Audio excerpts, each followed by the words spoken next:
Welcome to FADA TV, the video channel created by and for new car dealers and brought to you by the Florida Automobile Dealers Association. Good morning, ladies and gentlemen. I'm with John Forehand today, who's FADA's General Counsel. You've seen us do this before. Today I'm asking you for about 5 minutes of your time because we want to talk about sales and service in a different way.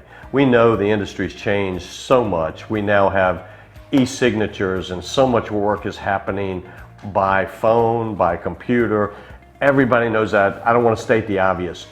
But for us to talk about what that means for the future, we want to lay some groundwork today for what current law says, and then we're going to ask you about how we at FADA might change that to protect our business, protect your consumers, and make sure everybody's on the same playing field. So, John?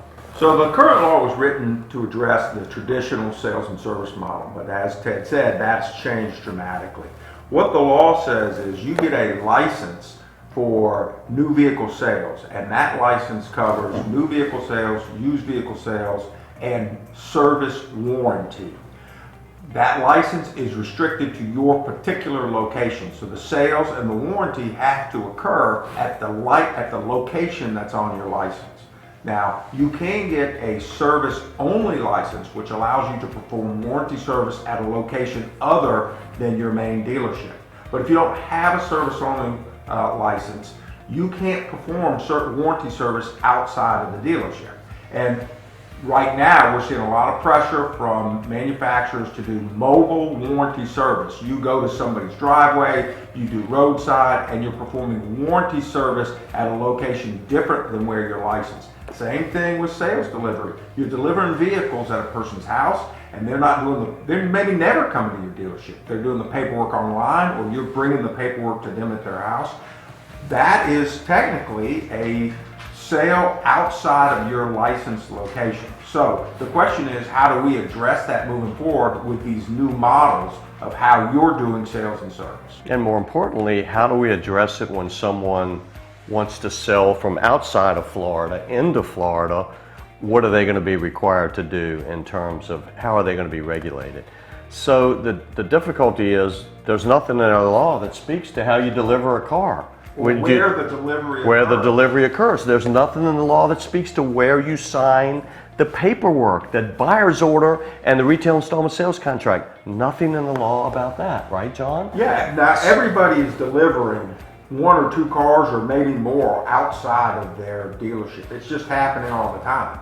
And we need to get some sort of change in the law that authorizes and defines that so we know what is or isn't allowed. So let's be real basic. So if you want to sell in your market but outside of your physical dealership, you can do it today under the supplemental sales license.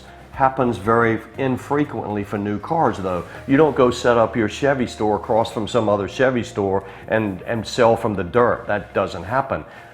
Now, the one-offs occur when somebody comes into your store and they might live in somebody else's market. Nobody's concerned about that because it's one-offs or five-offs, but it's not enough to get anybody's attention. But as these new market changes put pressure on our business, we're going to see more and more of that. So we're going to try to look at Florida's licensing laws and how we do service. You're not supposed to service anything. Now, we've had dealers already tell us, what are you guys asleep? Of course we're servicing vehicles for warranty service outside of our store. We've been doing it for years. Cadillac's had roadside service. We know it exists, but again, let's call that the one-off side of the business. Right. Now, Ford Motor Company wants to put a truck in your store and technicians and be able to have you authorized to do warranty. But you know what they're not doing? They're not looking at Florida law to determine whether that's legal or not, because it's not. And what we need to know is, what do the dealers want the law to be? Exactly. Do you want to do service warranty off-site, in your defined PMA, in your county, anywhere you want, anytime you want? So what are the parameters that you want for us to build into the law when we're dealing with these issues that have never been considered before? So we're getting ready to look at the 2021 legislative session, and we're going to have to talk to now a whole bunch of new folks that have come in as legislators and explain all these situations that are going on in our business. But John and I are sitting down with our legislative team and we're looking at making some changes. We're going to have some meetings with you around the state, probably your favorite mechanism, some Zoom meetings, and we're going to talk about those issues. So we're right about 5 minutes. I asked you for 5 minutes of your time. John, is there anything else we need to cover? No, you just need to be thinking about what you think the best model is moving forward, because it's not going to just apply to us, to our industry, but it's going to be applied to others trying to come in from outside to what we're doing. And so we appreciate your help. You're going to hear more from us, and we'll talk about these issues probably regionally in the coming month or two. Thanks very much. Thank you, John.